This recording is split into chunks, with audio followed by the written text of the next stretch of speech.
चलो शुरू करते हैं। हाँ, आवाज आ रहा है ना? जी जी। चलो अब देख, एक चीज हम लोगों ने अभी तक average speed, average velocity, instant speed, instantaneous velocity पकड़ के चला था। यस और नो? पढ़ लिया था ना हमने। अभी देख, जो नेक्स्ट पार्ट फिर हमारे पास बचता है, दैट इज अबाउट एक्सीलरेशन। अभी देखो, अगर तुमने इंस्टेंटेनियस स्पीड, इंस्टेंटेनियस वेलोसिटी और एवरेज स्पीड और एवरेज वेलोसिटी समझ रखा है, so no you know about acceleration, right? So acceleration भी कैसा हो सकता है? एक होता है इसका इंस्टेंटेनियस हो सकता है। अरे हाँ ना, तो बोलो। एक इंस्टेंटेनियस हो सकता है और फिर एक एवरेज हो सकता है। आया कि नहीं आया? दो हो सकता है। अब देखो, सबसे पहले समझते हैं कि एक्सीलरेशन होता क्या है। अभी देख, एक चीज ऐसे समझ कि एक्सीलरेशन मतलब जो हमारा गाड़ी में एक्सीलरेटर रहता है, क्या होता है? ये एक्सीलरेटर होता है। यानी जब हम लोग एक्सीलरेटर को दबाते हैं तो हमारा क्या होता है? वेलोसिटी बढ़ता है, राइट? तो एक चीज याद रखना कि अगर एक बॉडी में एक्सीलरेशन है तो उसमें क्या होगा? उसमें वेलोसिटी में चेंज आएगा, राइट? वेलोसिटी में चेंज आएगा। अब देख, वेलोसिटी कैसे कैसे चेंज हो सकता है? आइदर उसका मैग्नीट्यूड चेंज हो या फिर उसका डायरेक्शन चेंज हो। तो ये दोनों चीज अगर चेंज होगा तो हम लोग क्या बोलेंगे कि पार्टिकल एक्सीलरेशन प्रोवाइड कर रहा है, राइट? जैसे कि हम लोग को पता है कि एक अगर सर्कुलर मोशन होता है, एक सर्कुलर मोशन, अगर एक पार्टिकल है जो कि सर्कुलर पाथ में घूम रहा है ऐसे, तो सर्कुलर पाथ में ऐसे घूम रहा है, ये देखिए ऐसे, तो हम लोग क्या बोलते हैं? इसका जो टेंजेंशियल वेलोसिटी होता है, अगर मैं इसको कांस्टेंट मानूं, तो मैं क्या बोलूंगा? इस पार्टिकल के पास अच्छा, स्क्रीन बंद हो गई, रुक जा एक सेकंड।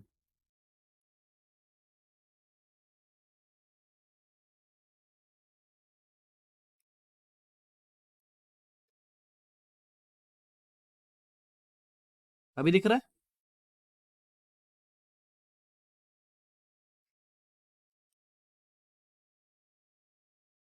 हाँ। तो मैं क्या बोलूंगा? ये यूनिफॉर्म वेलोसिटी से, यूनिफॉर्म स्पीड से ये घूम रही है, सर्कल में ऐसे घूम रहा है, समझ में आया? तो इसका जो v है वो कांस्टेंट है। इसका जो v है ये कांस्टेंट है, यानी इसका स्पीड कांस्टेंट है, राइट? स्पीड कांस्टेंट है। लेकिन अगर मैं तेरे से पूछूं कि बता, इस पार्टिकल के पास एक्सीलरेशन होगा या नहीं होगा, क्या बोलेगा? क्यों होगा?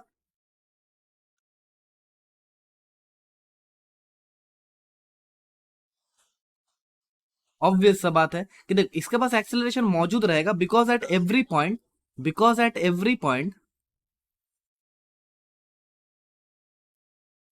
एट एवरी पॉइंट इसका डायरेक्शन चेंज हो रहा है। ओहो, इसका डायरेक्शन चेंज हो रहा है, तो इसके पास एक एक्सेलरेशन है। अभी देख, समझ एक बात को। अभी देख, अगर मैं बोलूं कि इसका जो टेंजेंशियल डायरेक्शन है, यानी पार्टिकल अगर यहां पे है, तो इसका इधर की ओर जो v है वो कांस्टेंट है, ये सुन लो, वो कांस्टेंट है। तो ऑब्वियस सा बात है कि एक्सेलरेशन तो इस डायरेक्शन में लग नहीं रहा होगा। There will be no acceleration in this direction. अबे देख, अगर इधर एक्सेलरेशन लगता तो इसका तो ये स्पीड चेंज कर देता ना। समझ में आया? तो इसके पास एक्सेलरेशन फिर कहाँ लगता है? तो हम लोग बाद में पढ़ेंगे कि इसका जो एक्सेलरेशन लगता है वो अंदर की ओर लगता है, जिसे हम लोग बोलते हैं सेंट्रीपिटल एक्सेलरेशन। ठीक है? अभी इसके पास कोई टेंजेंशियल एक्सेलरेशन नहीं रहता, यानी इसका स्पीड को फिर बड़ा कमा नहीं सकता। अभी अगर सेम केस में अगर लेता अभी अगर मैं सेम केस लेता, ये ऐसा एक पार्टिकल है जो कि ऐसे घूम रहा है, लेकिन अभी इसका जो वी है वो इंक्रीज कर रहा है।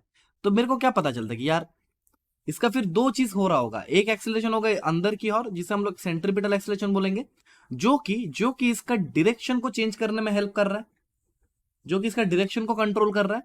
और इसका स्पीड क्या हो रहा है? स्पीड इंक्रीज हो रहा है, यानी इधर की ओर भी एक एक्सेलरेशन रहेगा, ए टेंजेंशियल, जो कि इसका स्पीड को इंक्रीज करेगा। आया कि नहीं आया? आया कि नहीं आया? तो मेरा बोलने का तात्पर्य यह था कि अगर हम लोग एक्सीलेटर में पैर दबाते हैं, तुमने देखा होगा गाड़ी में, अगर हम लोग एक्सीलेटर में पैर दबाते हैं तो फिर क्या होता है? उसका वेलोसिटी चेंज होता है। तो देख, मेन मुद्दा यही है सिखाने का कि अगर एक पार्टिकल है और वो कोई रफ्तार v से चल रहा है, तो अगर सेम डायरेक्शन में अगर एक्सेलरेशन रहेगा तो इसका v इंक्रीज करेगा, राइट? ये सब नो, जिसे हम लोग बोल देते हैं एक्सीलरेशन, जिसे हम लोग बोलते हैं एक्सीलरेशन, यही होता है ना? ओके। अब अगर मान लेते, ये देख, अगर ये पार्टिकल इधर की ओर चल रहा होता और हम लोग एक्सीलरेशन इधर की ओर होता, तो इन दैट केस क्या होता है, v फिर से इंक्रीज करता। अरे हाँ ना तो बोलो, v फिर से इंक्रीज करता। तो in that case it is also case of acceleration only. अरे हाँ ना तो बोलो। तो यहां का सार पॉइंट निकल के यही आता है, सार पॉइंट निकल के यही आता है कि अगर अगर अगर v और a सेम डायरेक्शन में लगता है, सेम डायरेक्शन में लगता है, तो उसका उसका v इंक्रीज करेगा, इंक्रीज करेगा। और उसे हम लोग, और उससे हम एक्सिलरेटेड मोशन बोलेंगे, एक्सीलरेटेड मोशन बोलेंगे। अरे आया समझ में? Okay sir, okay sir. अभी दूसरा चीज देखो, दूसरा चीज देखो। अभी अगर मान लेते हैं, अभी अगर मान लेते हैं कि अगर हमारा पार्टिकल इधर की ओर चलता v से और उसका एक्सेलरेशन ऑपोजिट डायरेक्शन में लगता है, ये एक्सेलरेशन का डायरेक्शन है v, तो यहां पे फिर मेरा v डिक्रीज करता, v डिक्रीज करता। और इसे हम लोग प्यार से बोल देते हैं डी एक्सेलरेशन। ओ हो, इसे हम लोग बोलते हैं डी एक्सेलरेशन। अब देख, डी एक्सेलरेशन को समझने का मैंने टेक्निक जो बनाया है कि deceleration is nothing but brake मारना। ये ब्रेक मारना होता है कि अगर एक पार्टिकल पर ब्रेक लगाएंगे हम लोग तो वो डी एक्सेलरेट करेगा और वो फाइनली रुक जाएगा, वो फाइनली रुक जाएगा। तो देख, अगर वी और ए एक ही डायरेक्शन में, दूसरे हम लोग एक्सेलरेशन बोलेंगे, और वी और ए अगर ऑपोजिट डायरेक्शन हो, हम लोग डी एक्सेलरेशन बोलेंगे। अब देख, अगर देख, अभी देख एक चीज देख, अगर अगर वेलोसिटी यानी सॉरी अगर पार्टिकल का वेलोसिटी का डायरेक्शन और एक्सेलरेशन का डायरेक्शन सेम हो, तो इन दैट केस वी हमेशा इंक्रीज करेगा, वी हमेशा इंक्रीज करेगा। और वी अगर हमेशा इंक्रीज करेगा तो हम लोग क्या बोलेंगे, distance travelled will be equals to displacement. अरे हाँ ना तो बोलो, अरे हाँ ना तो बोलो, यही होगा ना। और अगर ये होता है तो हम लोग क्या बोलेंगे, वी एवरेज यानी average speed will be equals to average velocity. यानी फिर यहाँ पे पलटी का कोई केस आएगा ही नहीं, यहाँ पे पलटी का कोई केस आएगा ही नहीं। लेकिन लेकिन लेकिन लेकिन लेकिन अगर ऐसा होता है, अगर ऐसा होता है कि वेलोसिटी इधर की ओर लग रहा है और एक्सेलरेशन इधर की ओर लग रहा है, तो इन दैट केस क्या होगा, वेलोसिटी डिक्रीज कर रहा है। और अगर वेलोसिटी डिक्रीज कर रहा है, it can at some point become zero also. अरे ये तो कोई पॉइंट पे जीरो भी हो सकता है। तो इन दैट केस हम लोग डिस्टेंस और डिस्प्लेसमेंट को बराबर नहीं बोल पाएंगे, डिस्टेंस और डिस्प्लेसमेंट को नहीं बोल पाएंगे। तो यहां पे फिर मेरा एवरेज स्पीड और एवरेज वेलोसिटी सेम नहीं आएगा, सेम नहीं आएगा। अब देख, तो यहां पे फिर हमारा कौन सा केसेस आ सकता है, तो ये हमारा केस जो दे सकता है, ये हमारा पलटी वाला केसेस दे सकता है। आया समझ में? और बाकी पलटी वाला केस हम लोगों ने एकदम डिटेल में डिस्कस किया प्रीवियस लेक्चर में। अरे हाँ ना तो बोलो, अरे हाँ ना तो बोलो। अब देख, यहां से अगर तेरे को बोलूं, अगर यहां से मैं तेरे को बोलूं, तो देख एक्सेलरेशन भी दो प्रकार का होता है। एक होगा एक्सेलरेशन का एवरेज, एक एवरेज होगा जिसे हम लोग क्या बोलेंगे, delta V vector by delta T vector. अब देख, acceleration is always a vector quantity, ये स्केलर हो ही नहीं सकता। और एक होगा हमारे पास इंस्टेंटेनियस एक्सेलरेशन, ए इंस्टेंटेनियस, और उसे हम लोग क्या बोलेंगे, छोटा सा टाइम के लिए डीवी बाई डी टी। अरे आया कि नहीं आया, अरे आया कि नहीं आया? तो इसको हम लोग ऐसे भी लिख सकते हैं ना कि ये होगा v final vector minus v initial vector by t, ऐसा होगा ना बाय डेल्टा टी। और ये तो ऐसे ही है। अब देख, अगर मेरे को ये दिख रहा है a is equal to dv by d t, तो मैं लिख सकता हूँ ना कि डीवी बराबर हो जाएगा ए डी टी। और दोनों तरफ हम लोग इंटीग्रेट कर सकते हैं। यार आया कि नहीं आया, और आया कि नहीं आया? तो देख, हम लोग को जो मिलेगा यहाँ से, ऑब्वियस सा बात है कि ये जो एक्सीलरेशन है हमारे पास, क्या ये फिर फंक्शन ऑफ टाइम ही रहेगा? अबे यार, इंटीग्रेट अगर dt के एक्सपेक्ट में कर रहे हैं तो फंक्शन ऑफ टाइम ही होना चाहिए। तो हमारे पास एक फॉर्मूला बन के आता है कि integration of dv will be equal to integration of a as a function of time into dt। अरे आया कि नहीं आया? अभी देख एक चीज देख, बहुत मस्त सा चीज दिखा रहा हूं। अभी देख, क्या हम लोगों ने प्रीवियस लेक्चर में देखा है, क्या हम लोगों ने प्रीवियस लेक्चर में देखा कि अगर हमारे पास x as a function of time t रहता और मुझे यहां से v as a function of time चाहिए, तो मैं क्या कर रहा था, मैं डिफ्रेंशिएट कर रहा था। अभी सिमिलरली देख, यहां पे हम लोग अगर d v by d t कर रहे हैं, यानी this is nothing but v as a function of time. तो अगर v as a function of time से मुझे a as a function of time चाहिए, मुझे a as a function of time चाहिए, तो मैं क्या करूंगा, फिर से डिफ्रेंशिएट। अभी उल्टा वाला केस देख, उल्टा वाला केस यानी सर, अब देख, अगर एक्सीलरेशन से मुझे v चाहिए, अगर एक्सीलरेशन मुझे v as a function of time चाहिए, तो मुझे क्या करना होगा, ऑब्वियस बात है, इंटीग्रेट करना होगा। अरे हाँ ना तो बोलो। ऐसे v as a function of time से अगर मुझे x as a function of time चाहिए तो मुझे यहाँ से इंटीग्रेट करना होगा। ओहो, बहुत बढ़िया, लाजवाब, शानदार, मजा आ गया। आया कि नहीं आया? तो ये एकदम याद रखना कि x को एक बार डिफरेंशिएट करेंगे तो मुझे v मिल जाएगा as a function of time, v को और एक बार डिफरेंशिएट करेंगे तो मुझे a as a function of time मिल जाएगा। As a similarly a as a function of time को एक बार इंटीग्रेट करेंगे मुझे v as a function of time मिलेगा, और v as a function of time को एक बार इंटीग्रेट करेंगे तो मुझे x as a function of time मिल जाएगा। अरे आया कि नहीं आया? अरे आया कि नहीं आया? बोलो क्लियर है? बोलो क्लियर है? तो क्या सवाल करोगे? सवाल करोगे? बहुत बढ़िया, यही यही कॉन्फिडेंस चाहिए मेरे को। देखो, दो तीन सवाल दे रहा हूं, टाइम लेके आराम से, धीरे धीरे, आराम से, बेचैनी से करो। देखो पहला सवाल, क्वेश्चन बोला जा रहा है कि acceleration as a function of time, acceleration as a function of time is given as 2t+1, 2t+1 meter per second square. तुमसे क्या पूछा है? Number one, find its velocity and displacement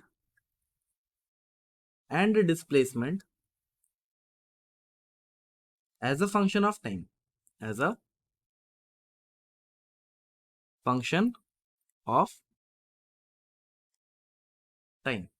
conditions क्या गिवन है? t is equal to 0, u is equal to यानी initial velocity is equal to 2 meter per second, और particle हमारा है x इज इक्वल टू 3 पे। तो t इज इक्वल टू 0 का condition मेरे को गिवन है। ये पहला क्वेश्चन हो गया, ये पहला क्वेश्चन हो गया। अब दूसरा क्वेश्चन देखते हैं और क्या रखा हुआ है भंडार में। कुछ मिल नहीं रहा, क्यों नहीं मिल रहा? मिलना तो चाहिए, मिलना तो चाहिए।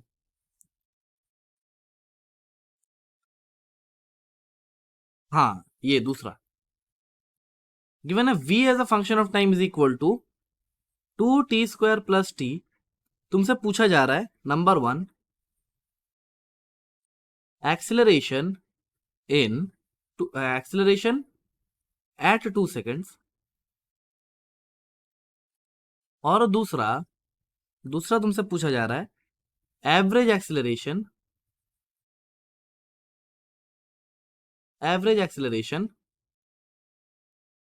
इन 2 सेकेंड्स।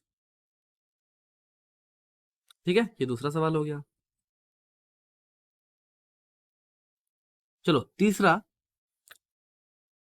सवाल, तुमको गिवन है x as a function of time is equal to t² - 60 + 3। ठीक है, तुमको फर्स्ट फाइंड करना है v as a function of time, second तुमको फाइंड करना है average speed in 5 seconds.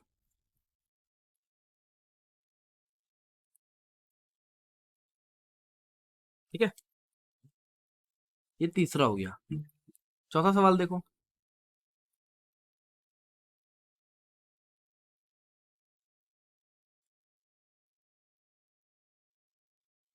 Okay okay okay, हाँ। तो गिवन है v as a function of time is equal to t² - 5t + 6। तुमको पूछा जा रहा find number one, average speed, और नंबर टू, एवरेज वेलोसिटी। ठीक है, कर लेगा? और एक कर ले, और एक कर ले, मन का शांति के लिए। हाँ, सारे दिखा रहा हूँ, रुक जा। पांचवा पांचवा है कि v as a function of time is equal to t-2 meter per second. Find number one average speed, number two average velocity. चलो जल्दी करो, 5 क्वेश्चन, ज्यादा टाइम नहीं दूंगा। डॉट 8 बजे मिलेंगे हम लोग। हाँ, बेचैनी से क्यों करेगा?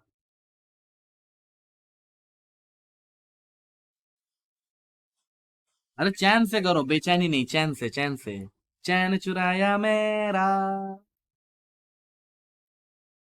देख, पहला से देख ले एक बार, सवाल देख ले, सब सवाल देख लो एक बार। पहला सवाल स्क्रीनशॉट लिया? लिया स्क्रीनशॉट?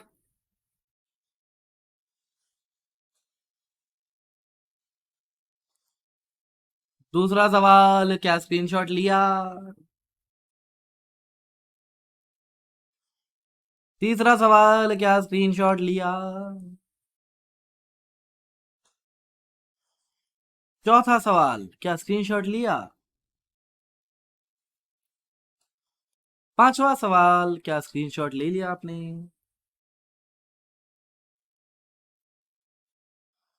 ओके। 5 questions 30 minutes. पक्का मिलेंगे 8 बजे ही। मैं कहीं नहीं जा रहा, मैं यहीं पे हूँ। ठीक है? ठीक है ना? हाँ। देख, ये अगर सवाल तुम कर लोगे फिर हम लोग जाएंगे यूनिफॉर्म। हाँ। ये सब सवाल अगर कर लोगे तो हम लोग फिर यूनिफॉर्म वाला केसेस देख लेंगे, फिर यूनिफॉर्म का एक प्रैक्टिस सेशन लेंगे। यूनिफॉर्म मोशन का यानी यूनिफॉर्मली एक्सिलरेटेड मोशन का उसका एक प्रैक्टिस सेशन ले लेंगे। फिर हमारा 1D मोशन लगभग खत्म हो जाएगा। ठीक है? फिर हमारा यूनिफॉर्मली एक्सिलरेटेड मोशन खत्म हो जाएगा। उसके बाद हम लोग पढ़ेंगे प्रोजेक्टाइल मोशन। फिर हम लोग पढ़ेंगे प्रोजेक्टाइल मोशन। फिर प्रोजेक्टाइल मोशन के बाद हम लोग पढ़ लेंगे रिलेटिव मोशंस थोड़ा सा। फिर जब रिलेटिव मोशंस हो जाएगा, जब रिलेटिव मोशंस हो जाएगा तो काइनेमेटिक्स अपन का खत्म हो जाएगा। समझ में आया? तो चाप मत ले। और कुछ ही हफ्तों में हम लोग पूरा मैकेनिक्स एकदम धो लेंगे। ठीक है? उसके बाद जेई स्पेशल आता रहेगा। क्या बोलता है? ठीक है? हाँ। Yes, JEE special. एकदम एकदम जेई स्पेशल। ओहो, मजा ही आ जाएगा। ठीक है? ये सब सवाल जो तुम कर रहे हो ये भी खराब सवाल नहीं है, दे आर गुड सवाल ओनली, लेकिन इसमें तुम्हारा बेस बिठा रहा हूं मैं। कि एक बार बेस बैठ जाए, कि तुमको थोड़ा बहुत चीजें पता चल जाए कि बारीकियां क्या होता है फिजिक्स का। मैं हमेशा बोलता हूँ ना, फोकस ऑन द डिटेल्स। जैसे कि दृश्यम में बोला है ना, कोई एक मूवी में बोलता है ना कि बारीकियां, these are about the details. कौन सा मूवी में बोलता है?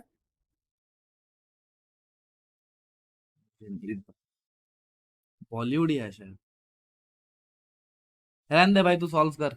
सॉल्व कर, मैं पॉज कर रहा हूँ वीडियो को। अच्छा। तो देखो, पहला सवाल जो हमसे कहता है, पहला सवाल हमसे क्या कहता है कि acceleration as a function of time given है। तो हम लोग को ये पता है कि हाँ, ये तो हो गया, तो बहुत ईजी है कि एक्सेलरेशन से मुझे क्या चाहिए, velocity as a function of time. तो इंटीग्रेट कर देंगे, मुझे मिल जाएगा। सो इंटीग्रेशन ऑफ डीवी बराबर होता है integration of acceleration as a function of time into d t. तो ये जगह 2t+1 इंटू डी टी। अभी देख, जो यहाँ पे जो चीज सिखाना था कि यहाँ पे बोला कि t इज इक्वल टू जब 0 है तो हमारा पार्टिकल 2 मीटर पर सेकंड से चल रहा है। और t इज इक्वल टू जब टाइम t हो जाएगा, हम लोग मान लेते हैं कि पार्टिकल v से चल रहा है। तो मुझे यहाँ पे क्या मिल जाएगा, v-2 बराबर यहाँ पर क्या मिलेगा मुझे, t²/2 यानी t² + t, ऐसा कुछ मिल जाएगा ना। ऐसा कुछ मिल जाएगा ना। तो मुझे velocity as a function of time क्या मिल जाएगा मुझे, t² + t+2। This is the first part of the answer. समझ में आया? जी सर, ओके। अभी देख, दूसरा जो मुझे पूछा है कि find displacement as a function of time. तो अब देख, डिस्प्लेसमेंट कैसे निकाल सकता हूं, velocity as a function of time से इसको इंटीग्रेट कर देंगे।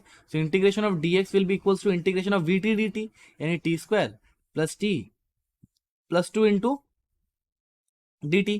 अब देख, यहाँ पर भी क्या बोला कि टाइम जब 0 है तो पार्टिकल मेरा 3 मीटर पे, टाइम जब t हो जाएगा हम लोग मान लेते हैं वो कोई x पे पहुंच जाएगा, तो अब मुझे मिलेगा x-3 will be equals to t³ / 3 + t²/2 + 2t। तो मुझे x as a function of time क्या मिल जाएगा, 3 को उधर लेके चल जाओ तो ये हो जाएगा t³ / 3 + t²/2 + 2t + 3। अरे हाँ ना, तो बोलो। समझ में आ गया? पहला सवाल में तो कोई दम ही नहीं था। पहला सवाल में कोई दम ही नहीं था। आजा दूसरा देखते हैं। दूसरा में क्या बोला कि velocity as a function of time given है 2t² + t, acceleration at 2 seconds, तो मुझे इंस्टेंटेनियस एक्सेलरेशन चाहिए। मुझे इंस्टेंटेनियस एक्सेलरेशन था। मुझे पता है कि एक्सेलरेशन इंस्टेंटेनियस जो होता है दैट इज dv/dt। तो ये करेंगे तो हमको क्या मिलेगा, dt ऑफ 2t² + t। समझ में आया? तो ये हो जाएगा मेरा 4t+1। So this is acceleration as a function of time. तो एक्सेलरेशन एट 2 सेकंड्स यानी a ऑफ 2 मुझे मिल जाएगा। That will be 4 × 2 + 1 which is equal to 9 metre per second. आया समझ में? आया समझ में? अभी देख, मुझे क्या चाहिए, एवरेज एक्सेलरेशन इन 2 सेकंड। अभी इसमें मुझे क्या पता है कि एवरेज एक्सेलरेशन ए एवरेज हमें क्या पता है कि that is nothing but v final - v initial by time. यही होता है ना। तो देख वी फाइनल यानी मुझे 2 सेकंड में फाइंड करना, तो हम लोग एक बार देख लेंगे कि टी इज इक्वल टू 0 पे पार्टिकल वेलोसिटी क्या था। ठीक है, तो v क्या हो जाएगा, t इज इक्वल टू 0 पे v 0 हो जाएगा, पुट करना v के जगह में।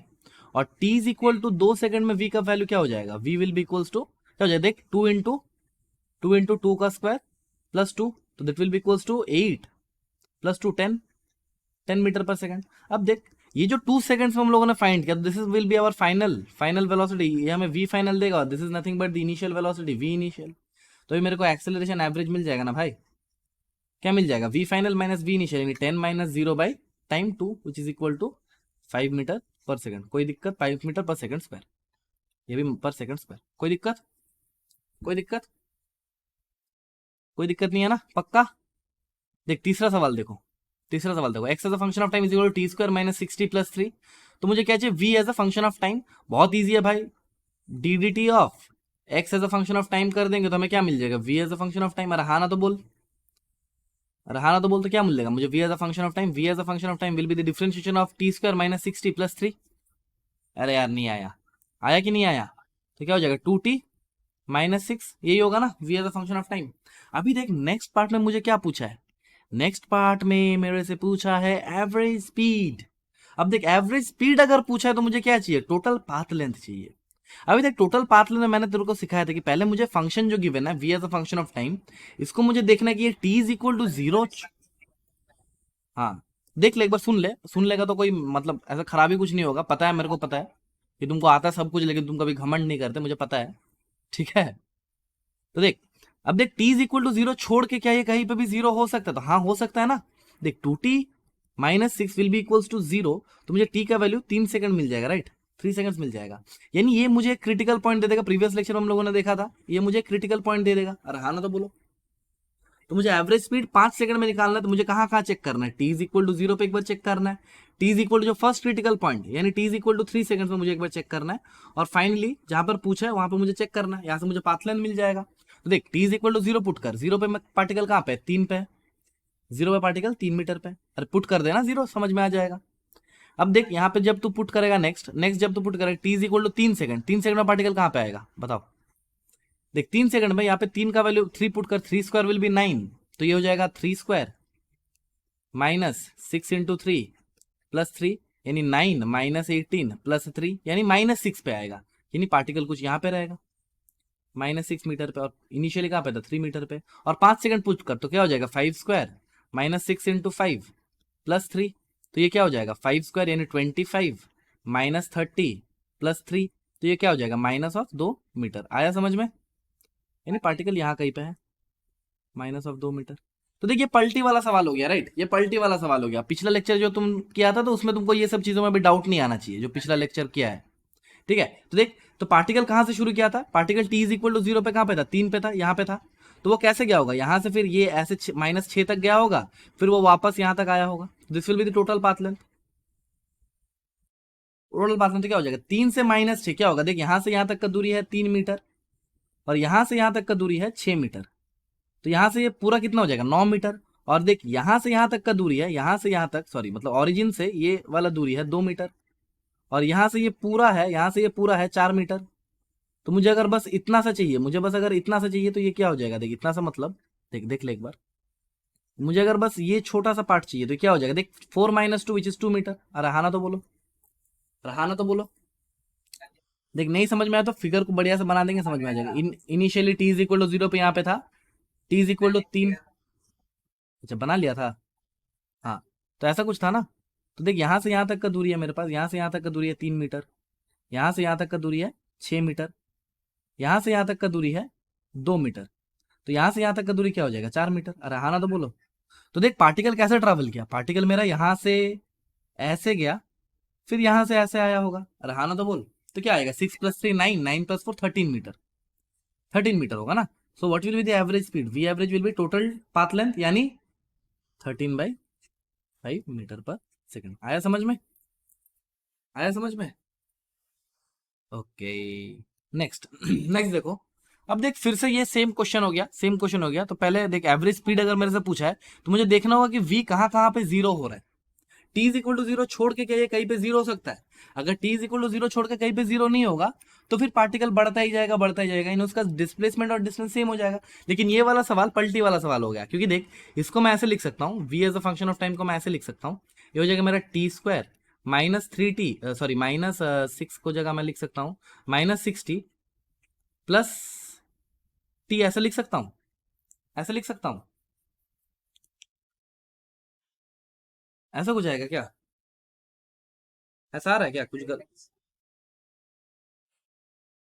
अरे नहीं नहीं नहीं नहीं, थ्री, 3 और 2 होगा, 3 और 2, -3t -2t +6, तो इसको मैं ऐसे लिख सकता हूँ t-3 इंटू t-2 बराबर 0। तो देख यहाँ पे मेरा टाइम, दो टाइम में पार्टिकल जीरो हो रहा है, एक t is equal to 3 seconds पे और एक t is equal to 2 second पे। यानी मुझे यहाँ पे कितना क्रिटिकल पॉइंट्स मिल रहा है? मुझे यहाँ पे 2 क्रिटिकल पॉइंट्स मिल रहा है, ये होगा मेरा फर्स्ट क्रिटिकल पॉइंट और ये होगा मेरा सेकंड क्रिटिकल पॉइंट। तो बाकी तेरे को पता ही है, मेरे को अभी कहाँ कहाँ चेक करना है, टी इज इक्वल टू 0 पे पार्टिकल कहाँ पे था, t is equal to 2 second पे पार्टिकल कहाँ पे था, t is equal to 3 second पे पार्टिकल कहाँ पे था, और फाइनली जहां तक पूछा एवरेज वेलोसिटी इन 5 सेकंड्स बोला था क्या मैंने? कुछ बोला नहीं था? तो ये 5 सेकंड कर लो, 5 सेकंड्स कर लो, फिर मैं लास्ट में देख लूं। हाँ हाँ ठीक है, तो ये मेरे से मेरे को मिल जाएगा। अभी देख v as a function of time है, मुझे यहां से क्या निकालना है, x as a function of time.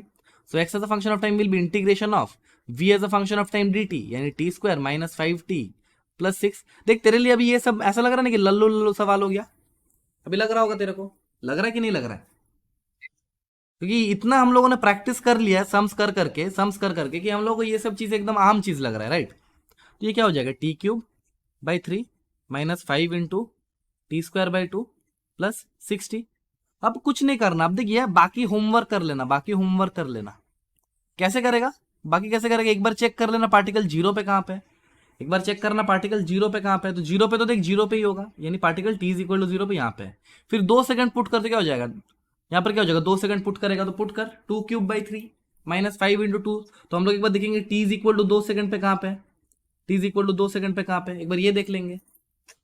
नहीं आया?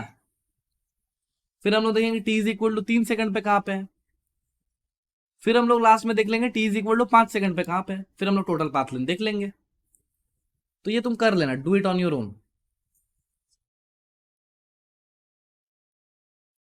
ये सवाल कराने का मकसद ये था कि यहाँ पे देख पार्टिकल 2 बार पलटी मारेगा, 2 क्रिटिकल पॉइंट आ रहा है, इसका मतलब क्या है, एक बार 2 सेकंड पे भी पलटी मारेगा और 3 सेकंड में भी पलटी मारेगा। नहीं, ऐसा हो सकता है कि पार्टिकल 2 सेकंड तक ऐसे सीधा गया, फिर वो पलटी मारा, फिर वो 1 सेकंड ऐसे चला, फिर वो पलटी मारा, फिर वो ऐसे चला। ये कुछ ऐसा केस है, यानी 2 बार पार्टिकल पलटी मार रहा है। आया समझ में? आया समझ में? ये कर लेना खुद से। अभी देख ये वाला सवाल भी सेम है, v देख t इज इक्वल टू 0 छोड़ के भी कहीं पे 0 हो रहा है, तो लल्लू सवाल लिख दू, लल्लू सवाल। हाँ लल्लू सवाल है ना, देख कैसे करके करेगा देख ले। हाँ बोलो। ये तो और आसान है, पिछला वाला तो और, उसमें क्वाड्रेटिक में 2 बार क्रिटिकल पॉइंट आ रहा था, 2 बार पार्टिकल पलटेगा, ये तो एक बार खाएगा। कहां पे खाएगा, t-2 को 0 कर दो, तो t is equal to 2 second में पार्टिकल पलटी खाएगा, तो कहां कहां देखना है, t इज इक्वल टू 0 पे एक बार देखना है, t is equal to 2 second पे एक बार देखना है, और जहां पर पूछा है मैं मान लेता हूं फिर से t is equal to 5 seconds पे हम लोगों से सवाल में अगर पूछा गया था, तो एक बार देख लेना है t is equal to 5 seconds पे पार्टिकल कहां पे था, बस। बस हो गया। आया कि नहीं आया? तो ये वाला तो और इजी है, तो मेरे को v as a function of time से x as a function of time कैसे निकाल लेंगे, integration of t-2 into dt। अरे यार नहीं आया, तो ये हो जाएगा t²/2 -2t, ऐसा कुछ आएगा, ऐसा कुछ आएगा। तो देख यहाँ पे हमारा वेरिएबल वाला केसेस खत्म हो जाता है, वेरिएबल वाला केसेस खत्म हो जाता है। तो देख अभी जो मैं सिखा रहा हूं ये एक सार पॉइंट लिख लो, क्या है ये, सार पॉइंट। क्यों सर सार पॉइंट यहाँ पे क्यों जरूरत है, तो देख जब हमारे पास सब चीज वेरिएबल था, यानी acceleration variable, velocity variable, position variable, तो हम लोगों के पास 3 फॉर्मूला बन के आता है। एक आता है v is equal to dx/dt, ठीक है। दूसरा हमारे पास आता है a is equal to dv/dt, और तीसरा हमारे पास और एक आता है a is equal to v dv/dx। Sir ये कैसे आया, तो देख ये यहां से आया, ये यहां से है। देखिए एक्सीलरेशन अगर मैं लिख रहा हूँ dv बाई dt, तो मैं दोनों तरफ क्या कर रहा हूँ, मैं न्यूमरेटर को भी dx और डिनोमिनेटर को भी dx के साथ मल्टीप्लाई कर रहा हूँ और डिवाइड कर रहा हूँ। तो यहाँ पर मुझे क्या मिलेगा, इसको मैं ऐसे लिख सकता हूँ dv by dx plus dx by dt। लिख सकता हूँ ना भाई? अरे लिख सकता हूँ कि नहीं लिख सकता हूँ? अभी देख यहाँ पर तेरे को दिख जाएगा, यहाँ पर तेरे को आराम से दिख जाएगी, ये जो dx बाई dt टर्म आया, ये जो dx by dt this is nothing but v। तो मेरे को मिल गया ना यहाँ से कि acceleration is equal to v dv by dx। तो ये तीन इक्वेशंस हमेशा याद रखना, ये तीन इक्वेशंस हम लोग बहुत सारी चीज कर सकते हैं। आया समझ में? आया समझ में? So these were the cases of non uniformly accelerated motion, non uniformly accelerated motion. यहां पे क्या था, एक्सेलरेशन भी हमारा वेरिएबल था। अरे था कि नहीं था? अरे था कि नहीं था? अभी हम लोग जो केसेस पढ़ेंगे, अभी हम लोग जो नेक्स्ट टॉपिक पढ़ेंगे, that will B uniformly accelerated motion. Uniformly accelerated motion. आया कि नहीं आया? तो यहां पे क्या होगा, what is the meaning of uniformly accelerated motion? Uniformly accelerated motion is nothing but, जहां पे एक्सेलरेशन को हम लोग क्या मानेंगे, जहां पे एक्सेलरेशन हमारा कांस्टेंट है। तो देख सर यहाँ पे फिर मतलब खेल क्या होगा सर, मतलब ये क्यों होगा? तो देख हमको क्या पता है, हमको क्या पता है कि एक्सेलरेशन हमारे पास होता है डीवी बाई डी टी। अरे हाँ ना तो बोलो, अरे हाँ ना तो बोलो। तो क्या मैं यहाँ से ऐसे लिख सकता हूँ कि डीवी का integration will be equals to a d t का इंटीग्रेशन? अरे हाँ ना तो बोल, अरे हाँ ना तो बोल। अभी देख क्या एक्सीलरेशन कांस्टेंट है, ओ हो, अगर एक्सीलरेशन कांस्टेंट है क्या वो इंटीग्रेशन साइन के बाहर आ जाएगा, और रे रे रे रे रे रे रे रे रे रे, तो ये हो जाएगा a into integration of d t. आया कि नहीं आया? अभी हम लोग मान लेते कि t इज इक्वल टू 0 पे पार्टिकल हमारा कुछ इनिशियल वेलोसिटी u से चल रहा था, और t is equal to time t पे पार्टिकल हमारा v पे पहुंच गया, v स्पीड से चल रहा है। तो यहां पर मुझे जो मिल जाएगा v माइनस यू बराबर ए टी। ओहो, क्या ये फर्स्ट इक्वेशन दिख गया, v is equal to u plus a t? अरे आया कि नहीं आया? आया ना पक्का? अभी देख जो चीज यहाँ पे हम लोग मिस आउट करते हैं, जो चीज हम लोग यहाँ पे मिस आउट करते हैं, ये जो v आ रहा है, ये जो u आ रहा है, ये जो a आ रहा है, ये तीनों क्या है, ये तीनों are vector quantities, these are all vectors. यानी ये सब वेक्टर्स है, ये सब वेक्टर्स है। तो हमको इसको साइन के साथ लगाने आना चाहिए। समझ में आया? समझ में आया? तो हम लोग को यहाँ पे साइन का ध्यान रखना। अब देख साइन हम लोग कैसे ध्यान रखते हैं सर, तो मैं एक बहुत इजी साइन कन्वेंशन सिखाता हूँ कि अगर कोई पार्टिकल, तुम तो ऐसे भी 13th में है तो ये सब चीजें बताने का जरूरत भी नहीं था, तो अगर कोई पार्टिकल पॉजिटिव एक्स में जा रहा है तो उसे पॉजिटिव लेंगे, कोई नेगेटिव एक्स में जा रहा है तो उसे नेगेटिव लेंगे, कोई ऊपर जा रहा है तो उसे पॉजिटिव लेंगे, कोई नीचे आ रहा है तो उसे नेगेटिव लेंगे। These are the basic sign convention that we will use. आया समझ में? आया समझ में? अभी देख हमको और एक फॉर्मूला पता है, हमको और एक चीज पता है, दैट इज, क्या पता है सर, क्या पता है sir? Acceleration a is equal to v dv by d x. क्या हम लोगों ने ये भी पढ़ा? ओहो हो सर, क्या मैं इसको ऐसे लिख सकता हूँ कि ए डी एक्स बराबर वी डी वी, और दोनों तरफ में इंटीग्रेट कर दूं? मैंने माना कि इनिशियली ये यू से चल रहा था और फाइनली ये वी पे पहुंच गया और 0 से लेकर एक्स तक पहुंच गया, ऐसे बोल सकता हूँ ना? ऐसे बोल सकता हूँ ना? देख मेरे को यहाँ से क्या मिलेगा, मेरे को यहाँ से क्या मिलेगा, या फिर तेरे के लिए, तेरे और इजी के लिए, मेरे को तेरे और अंडरस्टैंडिंग के लिए मैं बोल सकता हूँ कि यू पे वो इनिशियली एक्स इनिशियल पे था और फाइनली वो एक्स फाइनल पे पहुंच गया। अरे हाँ ना तो बोलो। अब देख वी डीवी का इंटीग्रेशन होता है वी स्क्वायर बाई टू, कहां से कहां तक, यू से लेकर वी तक, और ये मुझे क्या मिल जाएगा, ए इंटू डी एक्स। अब डी एक्स क्या होगा, upper limit minus lower limit, which will be x final minus x initial.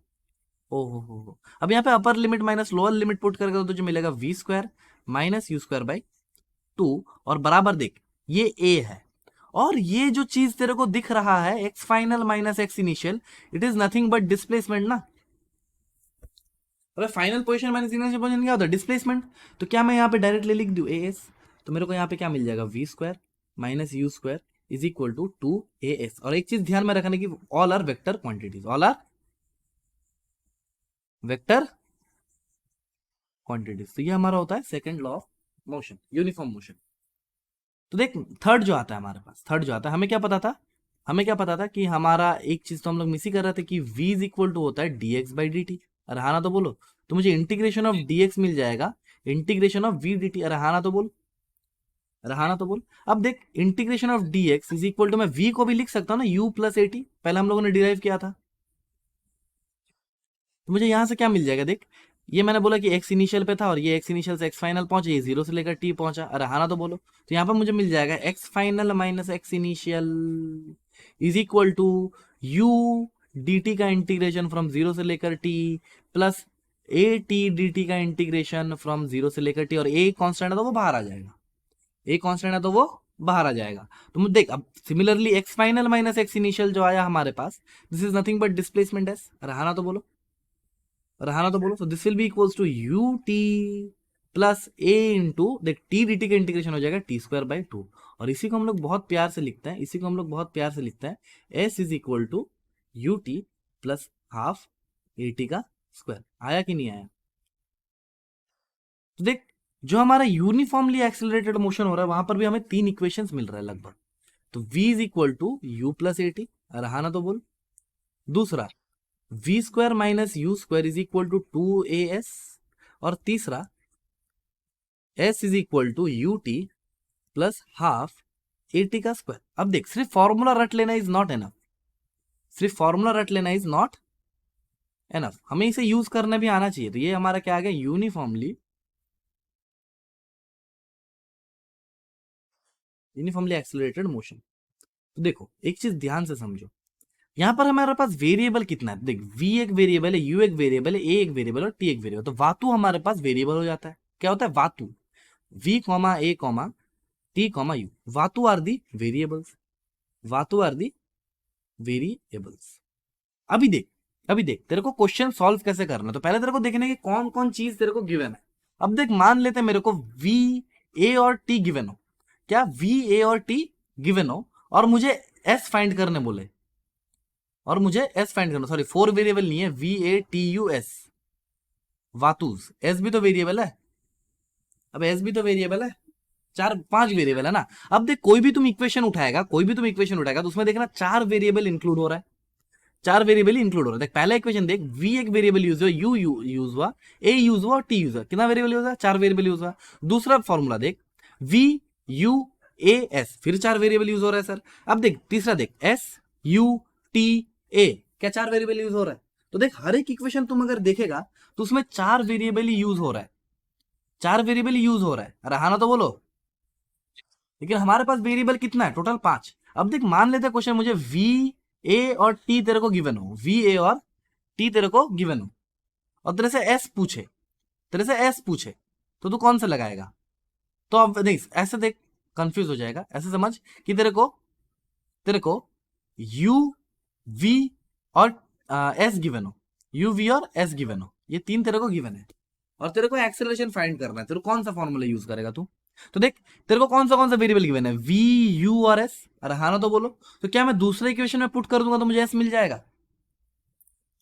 यानी मेरा बोलने का तात्पर्य ये है, सार पॉइंट यहाँ का ये है कि हमको जो 3 फॉर्मूलाज दिख रहा है, यहाँ पे 4 वेरिएबल यूज हो रहा है, लेकिन एक्चुअली में हमारे पास 5 वेरिएबल है। तो हम लोग पहले सबसे पहले देखेंगे गिवन क्या क्या है, एक क्वेश्चन में पहले हम लोग पढ़ेंगे तो गिवन क्या क्या है, गिवन को देख लेंगे। फिर हम लोग देखेंगे कि पूछा क्या जा रहा है, पूछा क्या जा रहा है, पूछा क्या जा रहा है, और हम लोग देखेंगे कि कौन सा फॉर्मूला में डायरेक्ट हम लोग पुट करेंगे तो मुझे वो मिल जाएगा, क्योंकि 3 चीजें गिवन होगा और चौथा वेरिएबल हमसे पूछेगा, लेकिन वेरिएबल तो हमारे पास 5 है ना। अरे नहीं आया। तो कोई भी एक फॉर्मूला में बिठाएगा तो वहां से मुझे एक ही वेरिएबल मिलेगा, फिर दूसरे वेरिएबल का दूसरा फॉर्मूला यूज करेंगे। ये थोड़ा मतलब समझने में, मतलब ये बोलने की कोई जरूरत नहीं था, मैं नॉर्मली सवाल में घुस सकता था, लेकिन थोड़ा सा क्लियरेंस होना चाहिए कि जो सा फॉर्मूला हम लोग यूज कर रहे हैं उसमें 4 वेरिएबल्स यूज हो रहा है, और ऐसे नॉर्मली हम लोग जब सॉल्व कर रहे हैं, मतलब टोटल हमारे पास जो वेरिएबल्स प्रेजेंट दैट आर 5। ठीक है, so we have 5 variables and 3 equations. समझ में आया, 5 वेरिएबल्स एंड 3 इक्वेशंस, समझ में आया। तो देख, ये सब चीजें याद रखना, ध्यान से जो जो बोल रहा हूँ याद रखना। अगले क्लास में सेम करेंगे हम लोग। सबसे पहले मैं तुमको क्वेश्चन कराना सिखा दूंगा कि कैसे करके क्वेश्चंस को हम लोग अप्रोच करते हैं वगैरह वगैरह। फिर जो नेक्स्ट क्लास रहेगा मैं तेरे को 5-6 सवाल दूंगा जैसे मैं देता हूँ सॉल्व करने। आया समझ में। फिर हम लोग क्या करेंगे, स्ट्रेट लाइन मोशन का एक टेस्ट ले लेंगे। ठीक है, चलो फिर यही पे एंड करता है आज का लेक्चर। हाँ, ओके, बाय बाय।